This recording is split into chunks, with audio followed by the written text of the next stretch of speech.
So మీరు వాళ్ళ చర్చ పెడదామన్నా ఫైన్, షార్ట్ డిస్కషన్కి వీఆర్ రెడీ. మీరు ఏదో ఏ ఫామ్లో ఇస్తారో ఇవ్వండి, గౌరవ సభాపతి గారికి ఇవ్వండి, వారి అనుమతితో వారు ఇస్తే టైం ఇస్తే we're ready to debate sir. అంతేగాని ప్రశ్నలంతా వదిలిపెట్టి మొత్తం పాత కథలన్నీ చెప్పుకుంటూ వారి చరిత్ర అంతా చెప్పుకోవడానికి ప్రయత్నం చేస్తే అది వినటానికి మేము ఈ ప్రశ్న క్వశ్చన్ అవర్ ఇట్లా వేస్ట్ చేయొద్దు అధ్యక్ష. ఎవరు భుజాలు తడుముకుంటున్నారో స్పష్టంగా అర్థమైంది, ప్రజలైతే చూస్తున్నారు. అయితే అయితే అయితే గౌరవ డిప్యూటీ స్పీకర్ గారి యొక్క సవాల్ను నేను స్వీకరిస్తా ఉన్నా. ఆల్రెడీ బీఆర్ఎస్ పార్టీ తరఫున మేము ప్రివిలేజ్ మోషన్ ఇచ్చాం.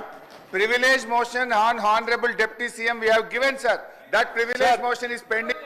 సార్ మళ్ళీ సభను కూడా మళ్ళీ తప్పుదో పట్టిస్తున్నారు అధ్యక్ష.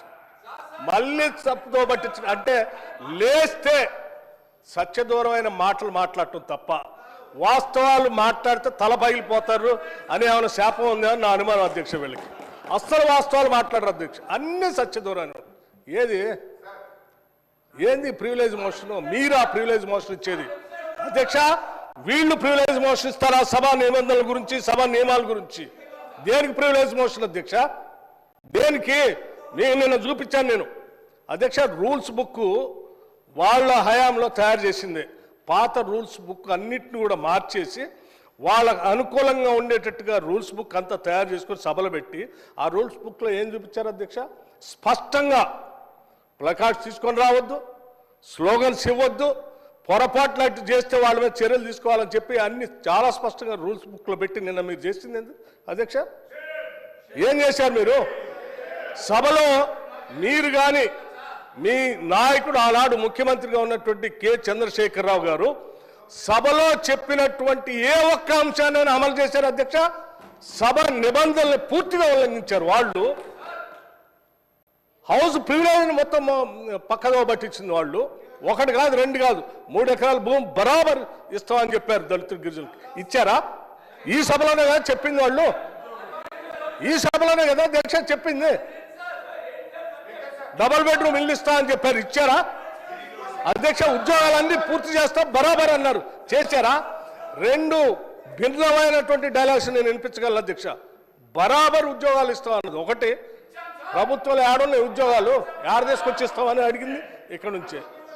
సభ నిబంధనలు నియమాల గురించి ప్రివిలేజెస్ గురించి వారు మాట్లాడితే ఎట్లా అధ్యక్ష? వారు ఏమన్నారు? నేను ప్రివిలేజ్ ఇచ్చారట. ఎందుకు? సభ జరిగేటప్పుడట సభలో ఏంటి ప్రభుత్వానికి సంబంధించిన అంశాలన్నీ బయట మాట్లాడకూడదు కదా, మీరు ఎట్లా మాట్లాడతారు? ఏం అధ్యక్ష నేను మాట్లాడింది ఏంటి?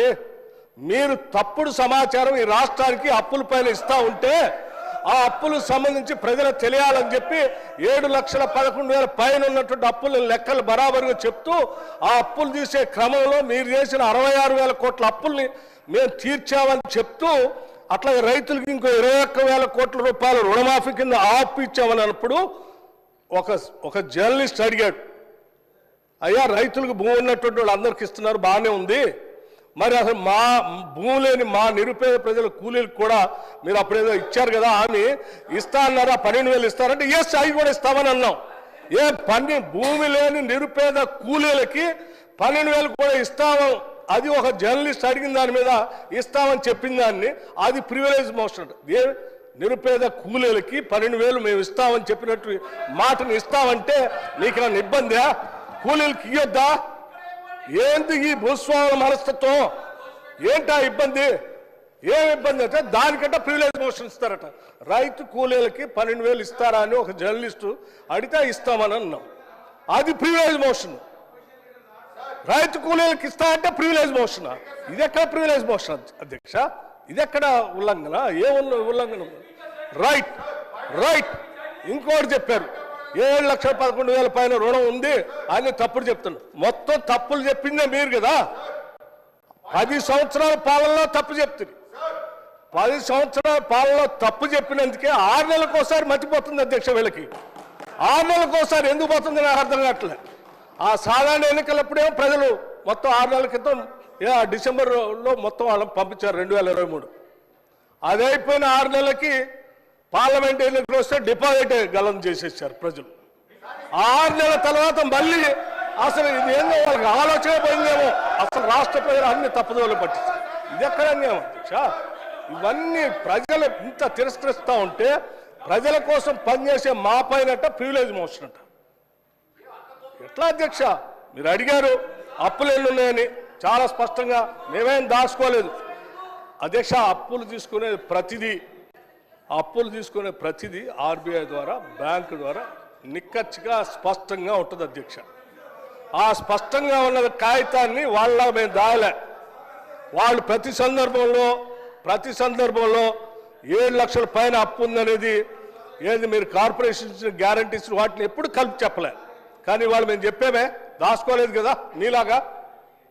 సభను తప్పుదో పట్టించే మీరు ఎప్పుడు చెప్పలేదు. 7 లక్షల పైబడి ఉన్న మాట దాచిపెట్టారు మీరు. మేము ఇవాళ దాయలేదు. నువ్వు ప్రశ్న అడిగితే స్పష్టంగా ప్రశ్న సమాధానం చెప్పాం. దీనిపైన చర్చ కావాలన్న ఫైన్ రెడీ మేము. Sir one minute Harish Rao గారు, మీరు అడిగిన ప్రశ్నకు కరెక్ట్గా మీరు అడిగితే ఈ డైవర్షన్స్ కావు. ఈ డైవర్షన్స్ అయితే 1 అవర్ లోపల నీకు 10 క్వశ్చన్స్ ఏడాగా కంప్లీట్ అవుతాయి. దయచేసి మీరు వేరే దానికి పోకుండా క్వశ్చన్కు సంబంధిత ప్రశ్నలే అడగండి మీరు దయచేసి ప్లీజ్. హరీష్ రావు గారు. స్పీకర్ సార్, మాకు మాత్రమే నీతులు చెప్తారు, అటువైపు ఎందుకు చెప్పారు సార్? అదే మీరు ఇప్పుడు వారు మొత్తం రాజకీయ ఉపన్యాసం చేయొచ్చు, రాజకీయం అంతా మాట్లాడొచ్చు. నేను I was confined to the subject sir. నేను డీవియేట్ కాలేదు. దయచేసి మీరు మా హక్కులను కాపాడాలి సార్.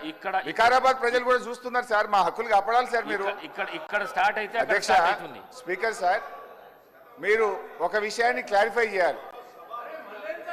ఆ రకంగా శాసించడం కరెక్ట్ కాదు సార్. అధ్యక్ష, నాకు హరీష్ రావు గారి మీద చాలా హరీష్ రావు గారి మీద చాలా గౌరవం ఉంది అధ్యక్ష. వారు సీనియర్ సభ్యులు, గతంలో 10 ఏళ్ళు ఉన్నారు, అంతకుముందు కూడా ఉమ్మడి రాష్ట్రంలో ఉన్నారు, ఇప్పుడు కూడా ఉన్నారు అధ్యక్ష. వారు మాట్లాడితే పదే అసలు సభాపతి అన్నా సభా స్థానం అన్నా గౌరవం లేకుండా వాళ్ళు మాట్లాడుతుంటే ఎట్లా అధ్యక్ష?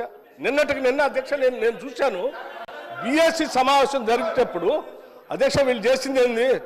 బీఎస్సీ సమావేశం జరిగేటప్పుడు నిన్న కూడా నిరసన చెప్పిపోయారు అధ్యక్ష. నేను అందుకే చెప్తాను, బీఎస్సీ సమావేశం జరుగుతూ ఉంది.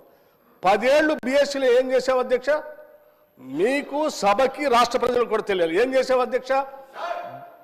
బిజినెస్ సభలో ఏం బిజినెస్ జరగాలనేది అధ్యక్ష సభలో ఏం బిజినెస్ జరగాలో, ఎన్ని రోజులు జరగాలనే పైన సభాపతి స్థానంలో ఉన్నటువంటి పోచారం శ్రీనివాసరెడ్డి గారు అక్కడ కూర్చునేవాళ్ళు, అవతల నుంచి మీరు వచ్చేవాళ్ళు, యువతల నుంచి సిఎల్పి నాయకుడిగా, ప్రతిపక్ష నాయకుడిగా నేను కూడా ఆ బీఎస్సీ మీటింగ్లో ఉన్నాను. ప్రతి సందర్భంలో ప్రభుత్వ పరంగా ముందుగా ప్రతిపక్షాలు అడిగి మీరు ఏం చెప్పాలనుకుంటున్నారు, ఎన్ని రోజులు కావాలి మేము చెప్పేవాళ్ళం.